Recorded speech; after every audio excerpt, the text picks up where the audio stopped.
那个意外的带着潮湿羽翼的拥抱，像一颗投入平静湖面的石子，在沈燕和陆景飞之间激起了久久无法平息的涟漪。自从那天晚上之后，一些东西就在悄然无声地改变。陆景飞不再用那些笨拙而伤人的方式试图帮助沈燕，他开始以一种全新的近乎偏执的方式渗透进沈燕的生活。他会以项目讨论为名，在沈燕结束餐厅兼职的深夜，开着车等在后门。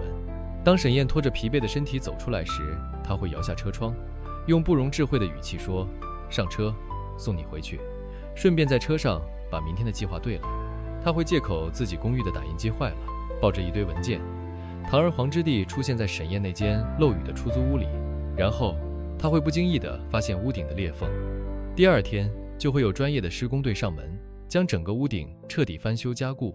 费用清单则被他轻描淡写地归为学校对贫困生的生活补助申请，我顺手帮你办了。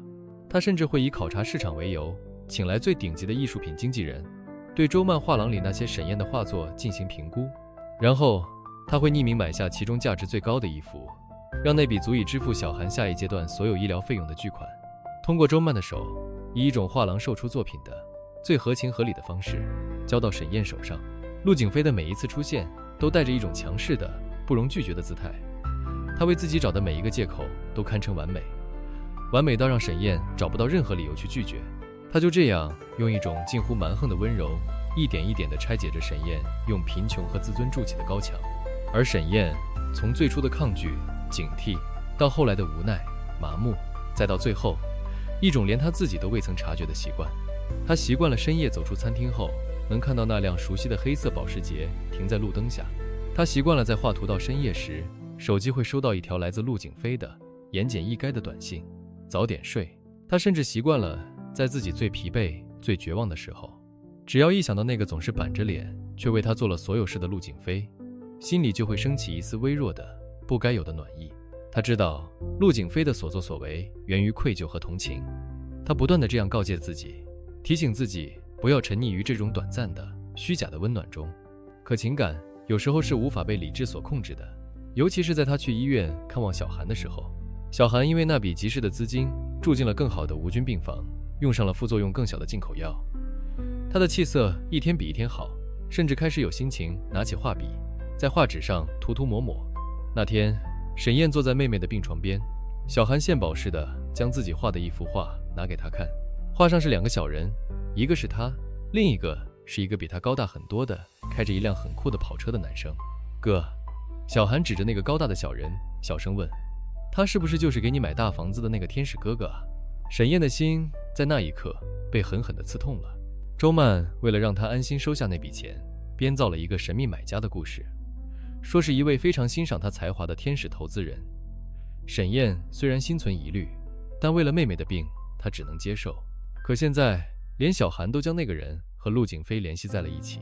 她看着画上那个被妹妹定义为天使的陆景飞，心里五味杂陈。天使？不，陆景飞不是天使，他霸道、强势、骄傲自负，但他所做的每一件事却又实实在在地将他和妹妹从地狱的边缘一点点拉了回来。这种矛盾让沈燕感到前所未有的迷茫。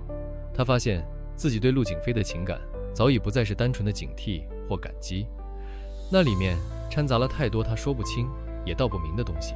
而这份失控的情感终于在一次意外中彻底爆发。那是一个周末，公益项目的线下讲座在学校大礼堂举行。陆景飞作为法学院的代表上台讲解知识产权的相关法律。他穿着一身笔挺的深色西装，站在聚光灯下，自信从容，侃侃而谈，引来台下阵阵掌声和无数女生爱慕的目光。沈燕作为视觉设计的负责人，坐在后台的角落里，控制着 PPT 的播放。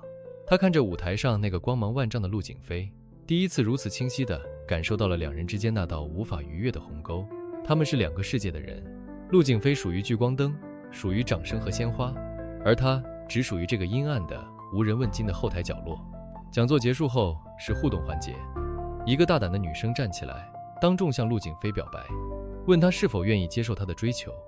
全场起哄，气氛热烈到了极点。沈燕坐在后台，听着外面鼎沸的人声，心脏像是被一只无形的手紧紧攥住，闷得她喘不过气来。她看到台上的陆景飞礼貌而疏离地拒绝了那个女生，脸上带着她惯有的客气而冷淡的微笑。可就是那个微笑，让沈燕心里那根一直紧绷着的弦，啪的一声断了。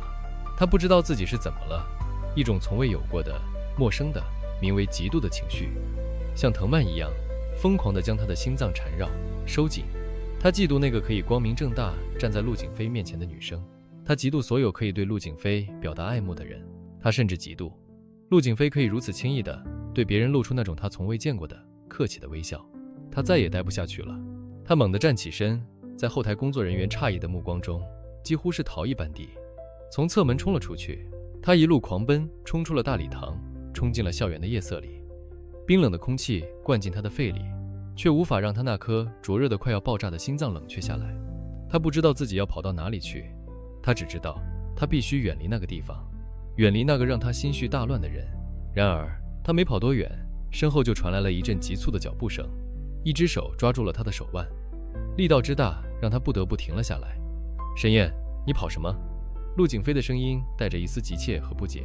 沈燕被他拽得转过身，对上了他那双深邃的写满了困惑的眼睛。放开！沈燕用力的挣扎，她不想让陆景飞看到自己此刻狼狈的样子。你到底怎么了？陆景飞不仅没有放开，反而抓得更紧了。他看着沈燕通红的眼眶和那副快要哭出来的倔强的表情，心里一阵慌乱。我没怎么。沈燕几乎是吼了出来。陆景飞，你别再管我了行不行？我们的项目已经结束了，你以后不用再来找我，也不用再管我家的事。你走你的阳关道，我过我的独木桥，我们本来就不是一个世界的人。他将所有压抑在心底的话一股脑地吼了出来。他以为陆景飞会生气，会像以前一样用更冷漠的话来回敬他。然而陆景飞只是定定地看着他，看着他因为激动而剧烈起伏的胸膛，看着他那双因为愤怒和委屈而泛着水光的眼睛。然后他做了一件让沈燕彻底失控的事，他没有反驳，也没有松手，他只是伸出另一只手，用拇指轻轻地、温柔地擦去了沈燕眼角那滴不慎滑落的滚烫的泪珠。他的动作轻得像一片羽毛，却在沈燕的心上掀起了滔天巨浪。谁说我们不是一个世界的人？陆景飞的声音在寂静的夜色里低沉而沙哑，带着一种致命的蛊惑。沈燕，只要我愿意，你的世界就是我的世界。